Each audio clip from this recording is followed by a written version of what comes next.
Hello, नमस्कार दोस्तों।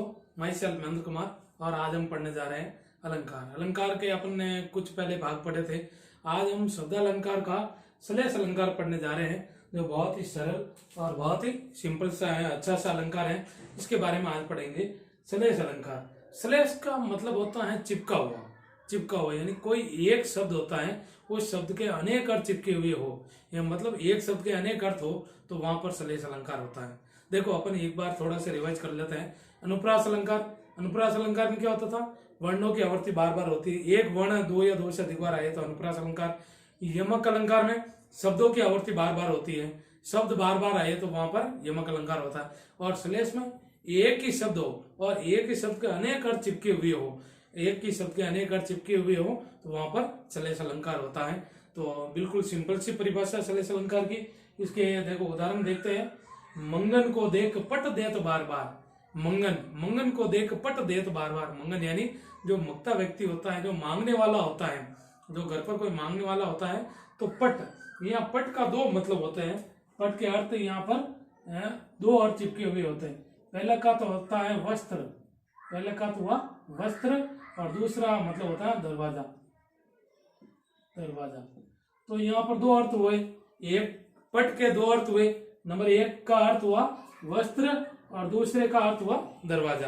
यानी मंगन यानी जो घर पर कोई मांगने वाला आ जाए, कोई भिखारी आ जाए या कोई व्यक्ति मांगने वाला आ जाए, तो उसको देखकर एक जो घर की महिला होती है, एक तो उनको क्या देती है? पट देती है, यानी वस्त्र देती है। कोई मेले पुराने या बच्चे कुचे या जो घर में जो घर के सदस्य नहीं पहनते हैं या नए हो, जो जैसे भी हो, वो वस्त्र उसको दान में देती है। तो एक महिला तो होती है जो उनको दान में वस्त्र देती है, और दूसरी महिला होती है जो उसको देकर पट दे देती है, अर्थात दरवाजा बंद कर देती है।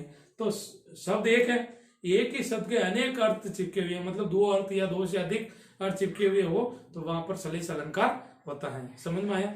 बिल्कुल सिंपल सा अर्थ है। श्लेष अलंकार अपन का बहुत ही सिंपल सरल सा है कि एक की शब्द के अनेक अर्थ चिपके हुए। श्लेष का मतलब भी होता है चिपका हुआ होना, यानी शब्द है, एक शब्द है, उसके अनेक अर्थ चिपके हुए हो तो वहां पर श्लेष अलंकार होता है। जैसे पट, पट के दो अर्थ चिपके हुए, वस्त्र और दरवाजा। कोई मांगने वाला है तो उनको देखकर एक तो वस्त्र दे देती है, कपड़े देती है पुराने, किसी जो नहीं पहनते हैं घर वाले उनको उसको दे दिया, भिखारी को दे दिया कि तू पहन ले। और एक होती है भिखारी या मांगने वाले को देखकर अपना दरवाजा बंद कर देती है, अर्थात मतलब अलग अलग स्वभाव के होते हैं। तो यहाँ पट का मतलब हुआ वस्त्र और दूसरे पट का मतलब हुआ दरवाजा। एक और उदाहरण लेते हैं।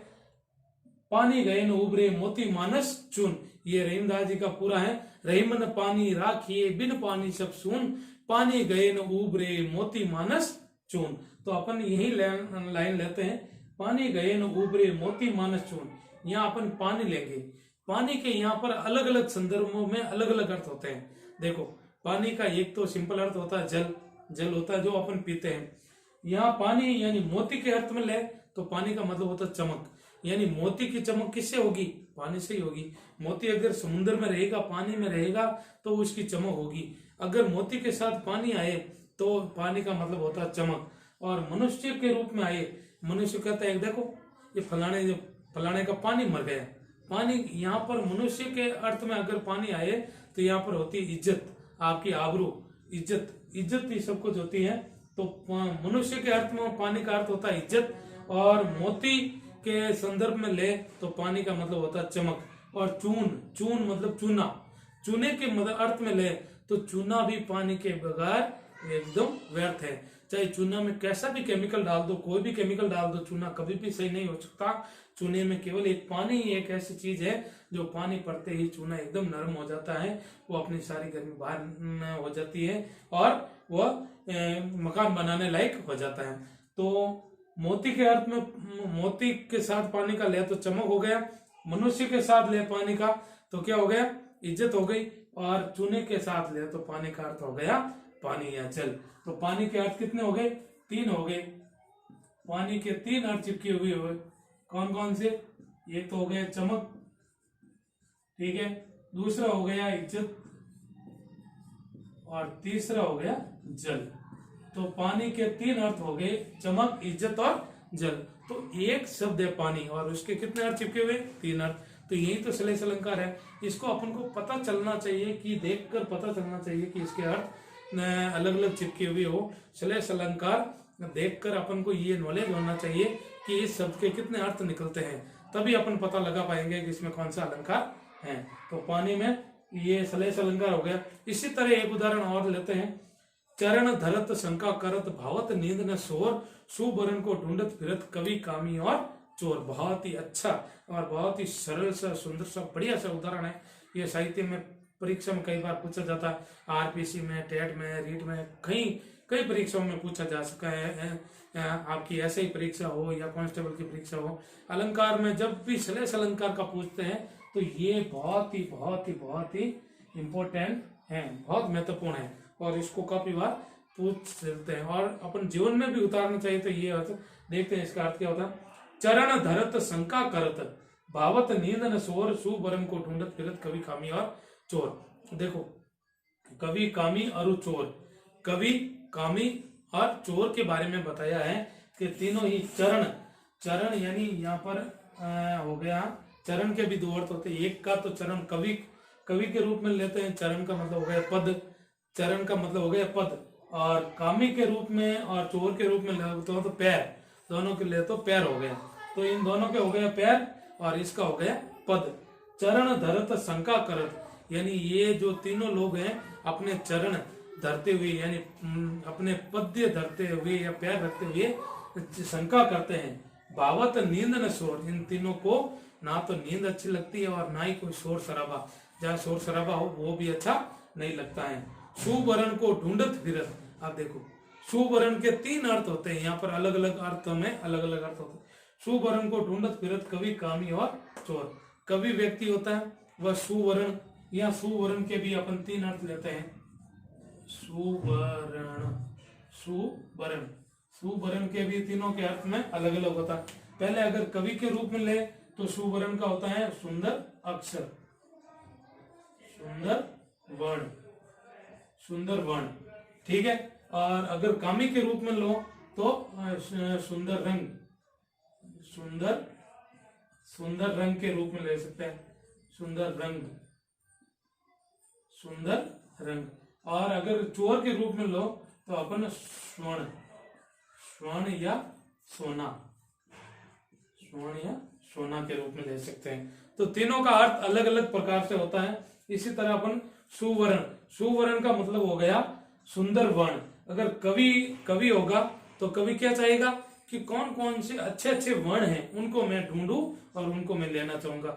कवि की नजर हमेशा कहां पर होगी, सुंदर वर्णों पर होगी, कि ये अच्छा वर्ण है, ये अच्छा वर्ण है, ये अच्छा वर्ण।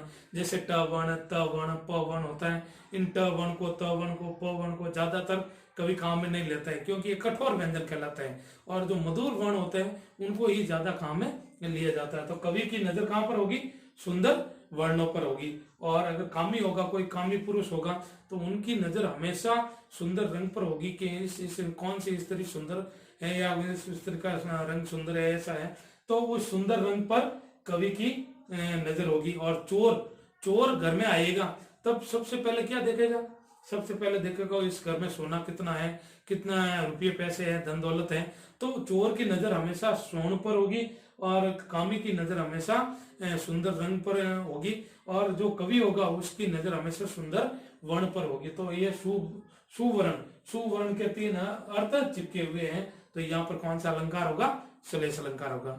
समझ में आया भाई, बहुत ही सरल सा अच्छा श्लेष अलंकार है। अब इसी श्लेष अलंकार के दो टुकड़े कर देते हैं अपन, सबंग श्लेष और अभंग श्लेष। यानी जिसको डायरेक्ट ही श्लेष अलंकार आ जाए, जिसको शब्द तोड़ने की जरूरत नहीं हो, तो वहां पर अभंग, ये सुवर्ण है, पानी है सॉरी सुवर्ण, पानी, पट, ये इनको डायरेक्ट यानी सीधे शब्द देखते ही अपन को श्लेष अलंकार मिल गया, तो ये हो गया अभंग श्लेष, अभंग हो गया।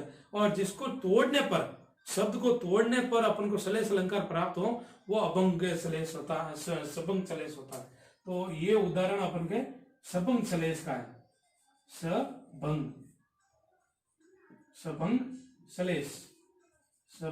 श्लेष यानी श्लेष के टुकड़े करने पर, श्लेष अलंकार के टुकड़े करने पर किसी शब्द के टुकड़े करने पर अपन को सलेश अलंकार प्राप्त हो तो वो सबंध सलेश कहलाता है। देखते हैं अपन, चिरंजीवो जोरी जुरे क्यों न सने गंभीर, को घटी ये वर्ष भानुजा वे हलदर के वीर।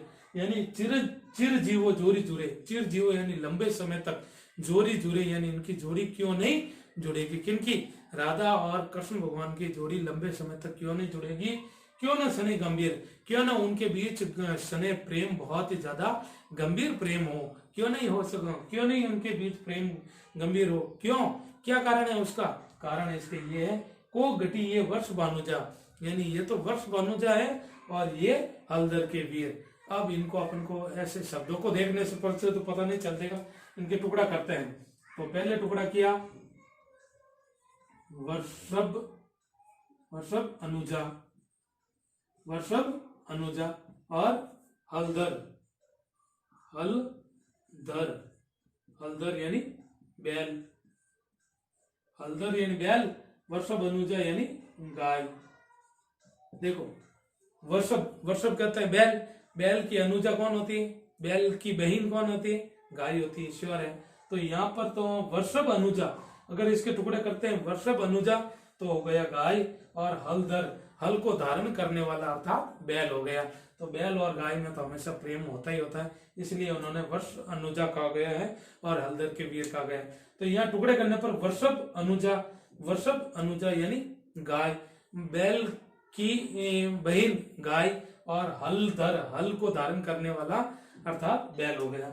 और अगर एक टुकड़ा यह करे इसका वर्ष, वर्ष भानु, वर्ष भानु और जा, वर्ष भानु जा करे, और यहाँ हलदर, हलदर,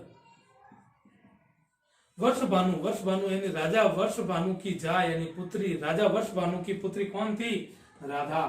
अगर यहाँ पर अपन राजा वर्ष भानु की पुत्री करते हैं राधा, तो वे हलदर, हलदर कौन थे, बलराम, हलदर कौन थे, बलराम, और वीर, वीर यानी भाई, भाई यानी बलराम के भाई कौन थे, श्री कृष्ण, कौन थे, श्री कृष्ण, बलराम के भाई थे श्री कृष्ण।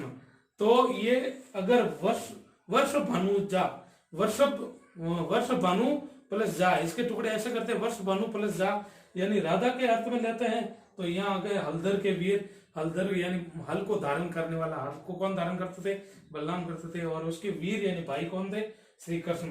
तो अगर राधा के पक्ष में ले तो श्री कृष्ण आएगा, और गाय के पक्ष में ले तो बैल आएगा। तो इसी तरह वर्ष भानुजा और हलदर के अनेक अर्थ चिपके हुए हैं। तो अनेक अर्थ चिपके हुए होने के कारण कौन सा अलंकार होगा, ये यहाँ पर अपन सलेश अलंकार होगा।